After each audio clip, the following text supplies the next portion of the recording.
just go ahead and start by introducing yourself and your role here at GCMS? My name is Kyle Bielfeld. I'm the middle school principal here at GCMS Middle School in Gibson City, Illinois. So how did you form this relationship with Pheasants Forever and Quail Forever and eventually end up coordinating a pollinator day with them? Well, the local Pheasant Forever, employee, Jason Bly, contacted us about this project, and we have ample room to have a kind of a set-aside habitat. And it was for us, one of our board members, Ty Young, he is very active with Pheasants Forever, so it's very easy to kind of coordinate and set this day up. So we were excited to have this opportunity. So in addition to all the different learning stations for the children, what are you trying to accomplish outside in terms of like the experiential kind of side of it? I want the kids to kind of see how everything kind of ties together, from the start of the seeding to the actual pollination and the wildlife and the habitat kind of grow. And for these kids to have an opportunity to say that, you know what, I planted that, is a very unique experience for all 226 of our students. I think it's a great opportunity for hands-on learning, obviously tying into science, life cycles, that type of stuff. So I think as it continues to grow, I think the kids will be able to really get a more invested interest in plant life and that type of stuff. So I think hopefully this has a very positive experience for all the kids. Love being outdoors. My father-in-law is a big member of Pheasants Forever. Where I used to live, we were surrounded by set-aside. So this is all kind of normal to me to see it. But for a lot of these kids, they have, we live in prairie, but they don't really know what it is. So I think it's an opportunity for them to kind of have a better understanding where their environment and why certain things look the way they do around them. My name is Nick Smith, and I am in 6th grade. So what were you doing today this morning? We were going around learning about different pollinators, and we ended up at the end of the day planting some seeds out back. Did you learn a lot about pollinators today? Yes, we learned the importance and how much they actually do for the environment. What was your favorite part of today? I think my favorite part of today was going outside and throwing the seeds onto the ground to, create a new habitat for the pollinators and all that. Pollinators do share a lot of the same habitat with pheasants and quail because they are in prairies, and flowers will grow in prairies, and so the pollinators will go and pollinate.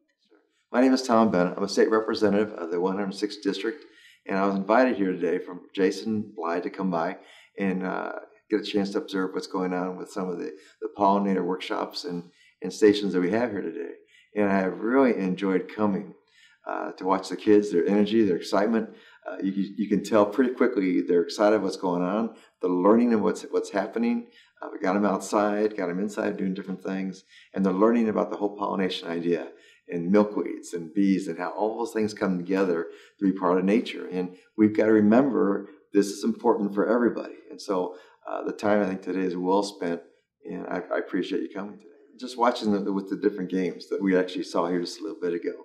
They were enthusiastic. They understood about chocolate and the different things with tacos and how all those things come together to be part of the whole process. It's fun to watch them what they're able to do and learn. And when they walk away from here, I think they're going to take it with them as they go home and they talk with parents and family and their neighbors in the future about this. I think we're setting the stage for future things and future opportunities to learn. And obviously, this is a big agricultural area. And I think this is going to be reinforced in a number of ways. And agriculture is a big part of the Illinois economy.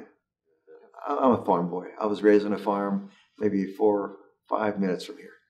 And something my dad always told me is, whatever you do, make it better for the next generation. And that's what we need to do. We need to make sure that's stronger, it's better, good soil type, so people in the next generation can continue to use that, but also they can also build on that as well. We've got to. There's only so much soil to go around. Okay, my name is Tyler Young. I'm a 35-year-old farmer from Gibson City, Illinois. Plant corn and soybeans, and been doing quite a bit more conservation activities in the last 3 or 4 years. Steadily increasing in cover crops, increasing in pollinator, safe program, and quite a few things that go along the lines with fertilizer is VRTs and monitoring nitrogen use. So I think it comes in hand with the younger generation of farmers that we are looking a little more at the technology side of monitoring how we impact the environment. One of the best things that I just heard was from Representative Tom Bennett there when he mentioned that he used to walk beans just as much as I did when I was a kid. We had the hook, and you pulled some weeds, but you couldn't pull milkweed because it was sticky. Well, we did do an excellent job of getting rid of all the milkweed in the field, and now we can see why that has impacted some of the pollinators, some of the butterflies. So, in being good stewards of the land, we're working the other direction as to get some more milkweed out throughout the countryside and not mowing the ditches and mowing around the milkweed and things of that nature. Well, we had some larger rain events this spring in which that rye and radish on the bean stubble made the water spread out more and didn't cut trenches. So there's some real visible aspects that you can see to this conservation. But on the other side of it, when we took the corn out on 160 acres, 40 of it is in PL 42 and it's got some blue stem in it. I bet I counted 25 pheasants flying out of that. So we're seeing the pheasant population come back. They just need some safe places to go. So if there's marginal acres that are difficult to farm, that they're I'll put it this way: if you're paying a higher cash rent and you notice it's some ground that you're losing money on by farming it, it behooves one to put it into some kind of program. I'm Katie Koslerich. I'm the Illinois Outreach Coordinator for Pheasants Forever and Quail Forever. Well, it's one of the easiest outreach events that we have. It's the most bang for your buck, too, in my idea, and it does tie directly back to our mission of Habitat. These kids, they're going in, they're getting hands-on experience, so we're teaching and educating the future conservationists, but we also are sticking to our current mission of putting acres into the ground. So we're in the present, but we're also working on the future at the same time, and it's something that is a great way to get kids that have no interest in hunting or shooting interested in our organization and in conservation. What is your favorite part about working and conducting these events? It's when the kids actually get to go out and spread the seed. They're outside, they're getting to run out, they're getting their hands dirty, and they're doing hands-on learning instead of sitting in a classroom. So they're just so excited and jazzed up to do that. You get everything from the kids that are running full tilt, throwing the seed as they go, to the kids that are very methodical and putting it down little by little. So just watching the whole range of kids and how they do that event and spreading. Well, I'm Matt Viverito.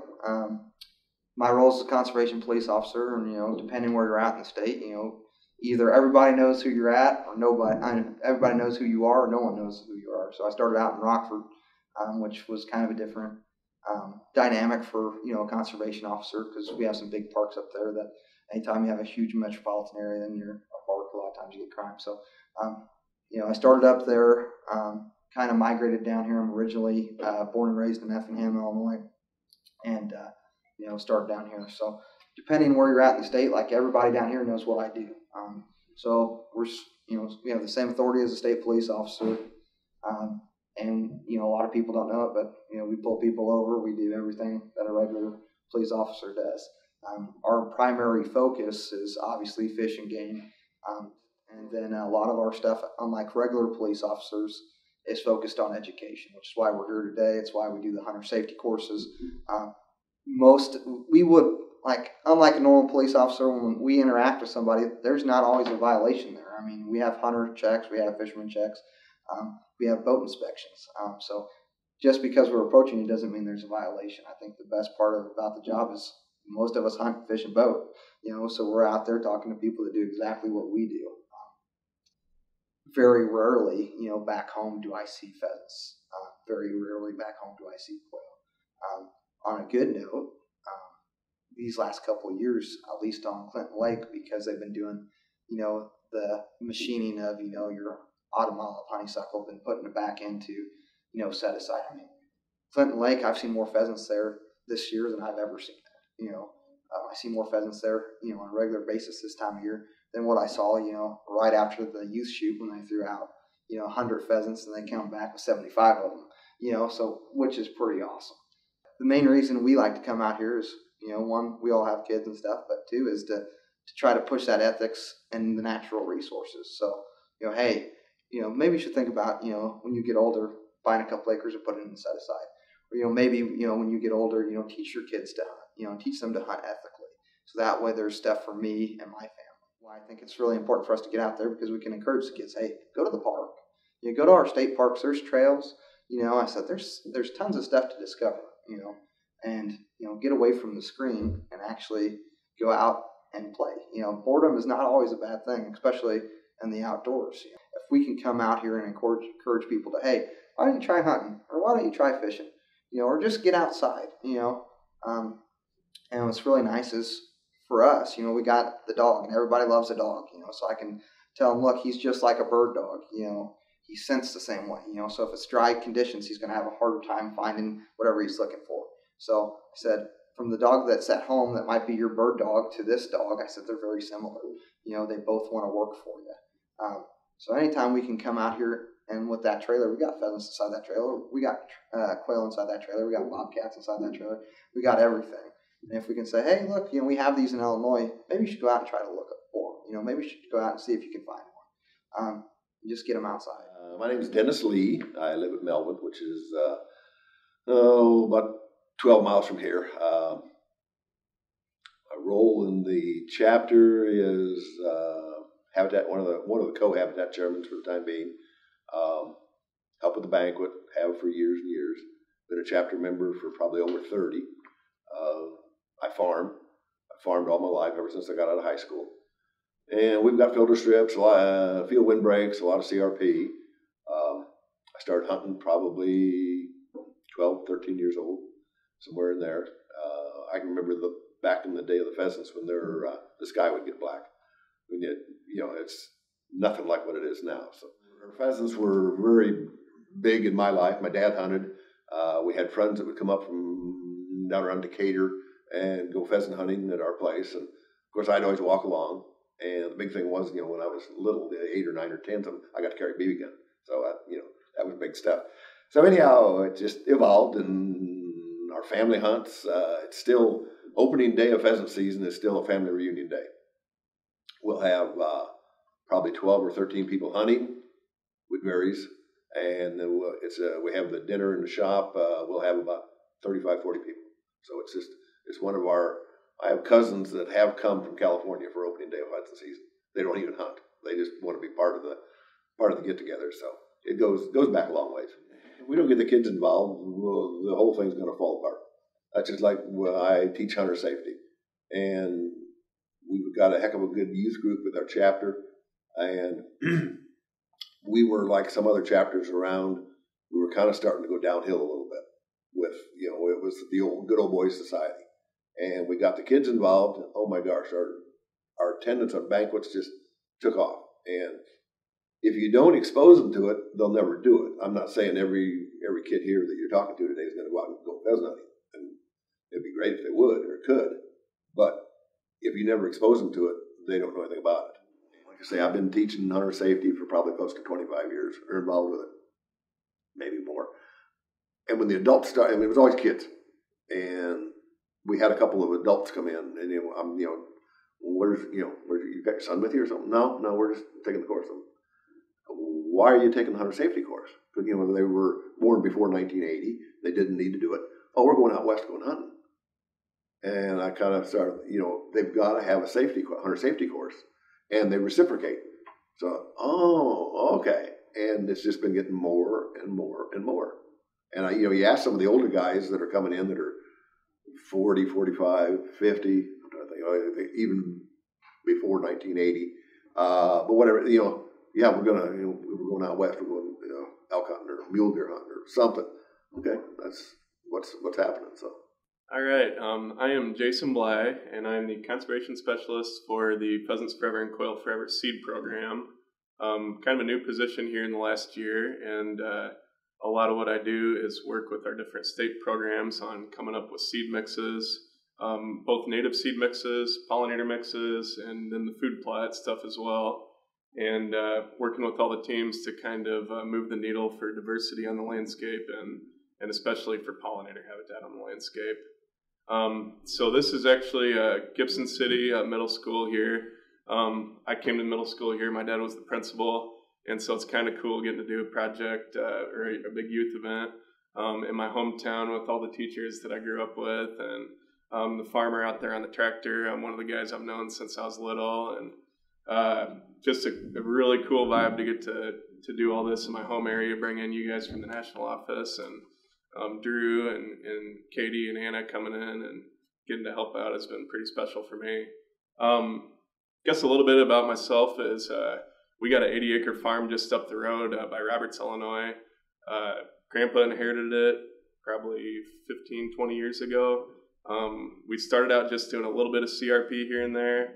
And at first, he was an old school farmer, spent his whole life putting in tile, trying to produce as much corn and beans as he could, cattle, all that.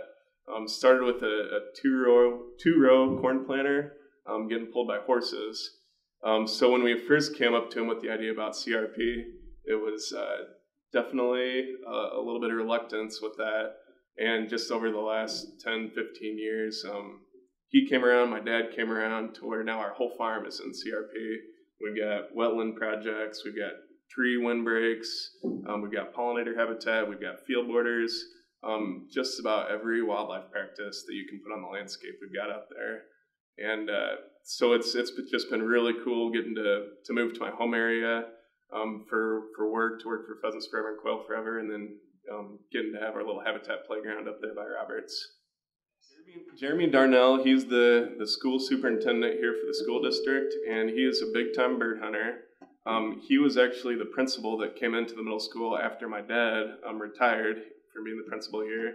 And we got to talking. He kind of loved our mission and what we do, and said, "Hey, you know what? I heard that you guys do some school projects and some smaller community and youth projects.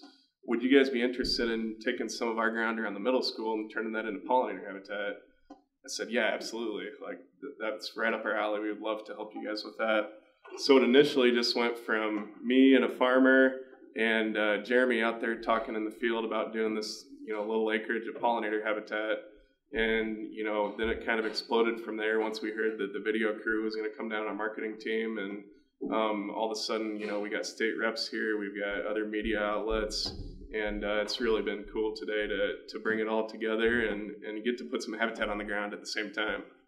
These projects are extremely important, not only to the mission of conservation, but to all these kids. It helps them to see where their food comes from. It helps them to learn about rural lifestyle. It helps them to learn about the agricultural community and how all these different things basically can be molded together.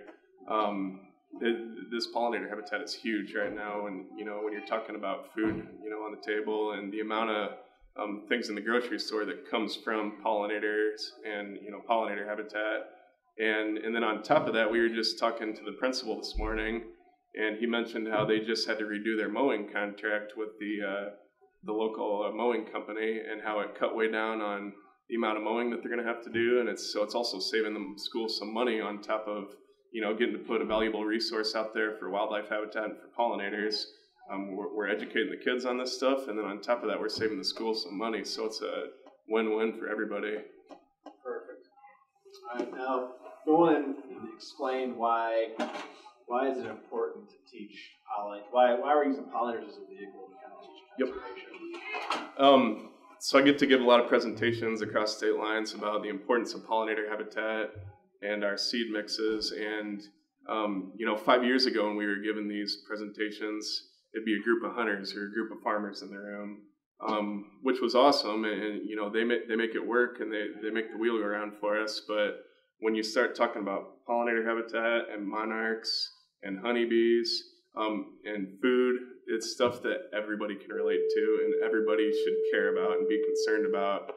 Whether you're a 5-year-old kid or a 95-year-old adult, it relates to you. Everybody knows what a monarch is. Everybody knows what a honeybee is and how iconic those species are. And nobody wants to live in a world without those species.